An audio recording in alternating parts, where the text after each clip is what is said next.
નમસ્કાર દર્શક મિત્રો, ધ લોકસત્તા શોમાં આપનું સ્વાગત છે। રાહુલ ગાંધી દ્વારા ગુજરાત કોંગ્રેસમાં જે બદલાવની વાત કરાઈ હતી તેની શરૂઆત થઈ ચૂકી છે। કોંગ્રેસના રાષ્ટ્રીય અધિવેશન બાદ હવે કોંગ્રેસ પક્ષમાં નવા જૂની થવાના એંધાણ પણ જોવા મળી રહ્યા છે। દિલ્હી કોંગ્રેસ દ્વારા ગુજરાત માટે એઆઈસીસી અને પીસીસી નિરીક્ષકોની નિમણૂક જાહેર કરવામાં આવી છે।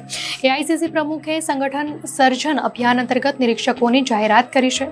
પ્રાપ્ત માહિતી અનુસાર કોંગ્રેસમાં એઆઈસીસીના 43 નિરીક્ષક અને 7 સહાયક નિરીક્ષકોની જાહેરાત કરાઈ છે। ગુજરાત કોંગ્રેસના 183 નિરીક્ષકો જાહેર કરાયા છે। એઆઈસીસીના એક નિરીક્ષક સાથે ગુજરાત કોંગ્રેસના 4 નિરીક્ષકની ટીમ બનશે। ગુજરાત કોંગ્રેસના નિરીક્ષકોમાં વર્તમાન અને પૂર્વ ધારાસભ્ય સહિત યુવા અને વરિષ્ઠ નેતાઓનો સમાવેશ કરવામાં આવ્યો છે। કોંગ્રેસના નેતાઓ અગાઉ પણ કહી ચૂક્યા છે કે કોંગ્રેસ પક્ષ 2025ના વર્ષને સંગઠન મજબૂત કરવા અભિયાન શરૂ કરશે, જે અંતર્ગત પાયલોટ પ્રોજેક્ટ તરીકે ગુજરાતથી શરૂઆત કરવામાં આવશે। આગામી 15 એપ્રિલના રોજ મોડાસા ખાતે પહેલી બેઠક નિરીક્ષકોની યોજાશે। આ સમયે રાહુલ ગાંધી ગુજરાતના પ્રવાસે છે। તો ગુજરાત કોંગ્રેસ દ્વારા જાહેર કરાયેલ યાદીમાં જણાવાયું છે કે કોંગ્રેસ પ્રમુખે તાત્કાલિક અસરથી ઝુંબેશ હેઠળ ગુજરાત માટે એઆઈસીસી અને પીસીસી નિરીક્ષકોની નિમણૂકને મંજૂરી આપી છે। તો એઆઈસીસી નિરીક્ષકોને જિલ્લા કોંગ્રેસ સમિતિઓના પ્રમુખોની પસંદગી અને નિમણૂકની પ્રક્રિયા પર દેખરેખ રાખવાનું કામ પણ સોંપવામાં આવે છે। એઆઈસીસી ઓબ્ઝર્વર સાથે 4 પીસીસી નિરીક્ષકોનું જૂથ 41 જિલ્લા કોંગ્રેસ સમિતિઓમાંથી દરેકને સોંપવામાં આવશે।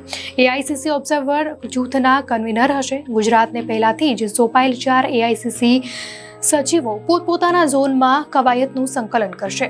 તમામ નિરીક્ષકોની પ્રથમ બેઠક મંગળવાર 15મી એપ્રિલ 2025ના રોજ બપોરે 3 વાગ્યે અરવલ્લી જિલ્લાના મોડાસા શહેરમાં યોજવામાં આવશે। તો ગુજરાત માટે અલગથી પ્રસ્તાવ રજૂ કરાયો હતો અને મંજૂર પણ કરાયો હતો। કોંગ્રેસ નેતા રાહુલ ગાંધી કે પછી રાષ્ટ્રીય અધ્યક્ષ મલ્લિકાર્જુન ખડગે તમામ લોકોએ તેમના ભાષણમાં ગુજરાત પર ભાર મૂક્યો હતો।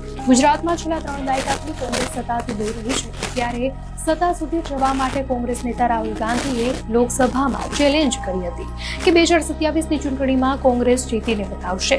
ત્યારે ગુજરાત ટાર્ગેટ સાથે કોંગ્રેસ આગળ વધી રહ્યું છે। કોંગ્રેસની વિચારધારા લોકો સુધી પહોંચાડવાનો રાહુલ ગાંધી પ્રયાસ કરશે। કોંગ્રેસ નેતાઓ દ્વારા કાર્યક્રમ સ્થળ શોધવા માટે કવાયત હાથ ધરાઈ છે।